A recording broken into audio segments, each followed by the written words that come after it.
Hello, Rama Pupoda. Hope all are in good health, feeling great, wonderful, having a happy and peaceful life. Now let's go to Gambhiram Seshayya, the next devotee. In Hinduism, the first function of the Lord is creation. To fulfill this, Arunachala Shiva chose to create itself in the image of man, in the form of Arunachala Ramanan, Bhagavan Sri Ramana Maharishi.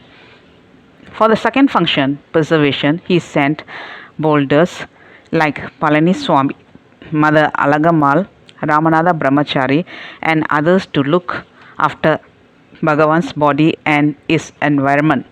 The third function of the Lord is destruction of ignorance through the teaching of the highest wisdom. This removes all obstacles to self realization, including the I am the body notion. To accomplish this, Arunachala drew two intellectuals to Bhagavan. They are Gambhiram Seshayya and Siva Prakasham Pillai. In fact, according to the Vedanta Chudamani, a Tamil book on Vedanta, which Bhagavan loved to quote, one of the most important duties of a devotee is the preservation of his master's teachings. Gambhiram Seshayya came into Bhagavan's life for this function. Bhagavan once said, Gambhiram is not his name.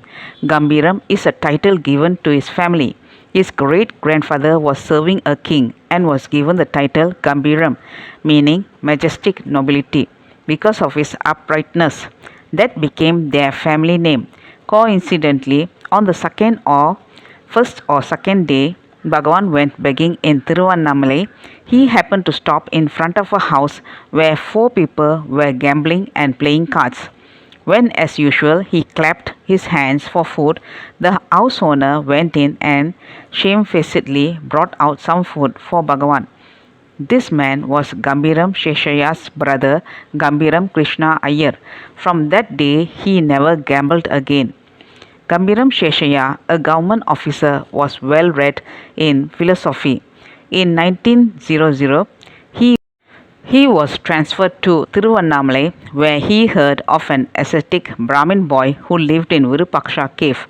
Propelled by his own philosophical interests, he paid the ascetic, none other than Bhagavan, a visit.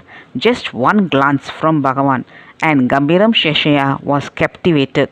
He saw before him, in human form, all that he had studied in the scriptures and a reflection of the very truth he was seeking, the self. He had studied many books on yoga and philosophy, particularly those of Swami Vivekananda, and had many doubts. He brought these books to Bhagavan and asked him to review them and answer his questions. He assumed that Bhagavan was observing silence. Therefore, he always wrote his doubts on a piece of paper. Bhagavan gave his answers too in writing after looking carefully through these texts. Much later, Bhagavan humorously remarked, They said I was in silence, though I never took a vow of silence. I never took a vow of fasting. Nobody shared food with me, so I was without food. Then they said, Our Swami is fasting. Nobody talked to me, so I kept quiet. And then they assumed Swami is in silence. Do not disturb his silence. Gambhiram Seshayya not only put forth excellent questions but also requested Bhagavan to condense some complicated passages that he found difficult to grasp. Bhagavan did this too. Many subjects were discussed and everything was explained in the light and nomenclature of the Hindu scriptures. While some of these questions were based on self-enquiry, most were on different aspects of Hindu philosophy: yoga, sadhana, concentration, meditation, God, the world, ego, liberation, pranayama, and Ashtanga yoga. Of these, Gambhiram Seshayya was most interested in Ashtanga yoga. While Bhagavan did explain the intricacies of other paths, including the path of Ashtanga yoga, he never swerved from affirming Jnana Marga, the path of wisdom, as the direct one. In fact, Bhagavan has remarked that while yoga is like taming the turbulent bull of the mind by forcibly yoking it, the path of wisdom is likely gently taming the bull by calming it with some grass and then yoking it. Gambhiram Seshayya served Bhagavan with the opportunity to study books on yoga, philosophy, and other paths. With all this information, Bhagavan became like a university of philosophy. This was just as well, for he was to soon meet and compare notes with the intellectuals like Kavyakanda Ganapati Muni, a scholar well versed in the Vedas. He was also to meet academics of other nations and religions such as Paul Burton, Frank Humphreys, and Dr. Hafiz Said, the last on authority on Islam.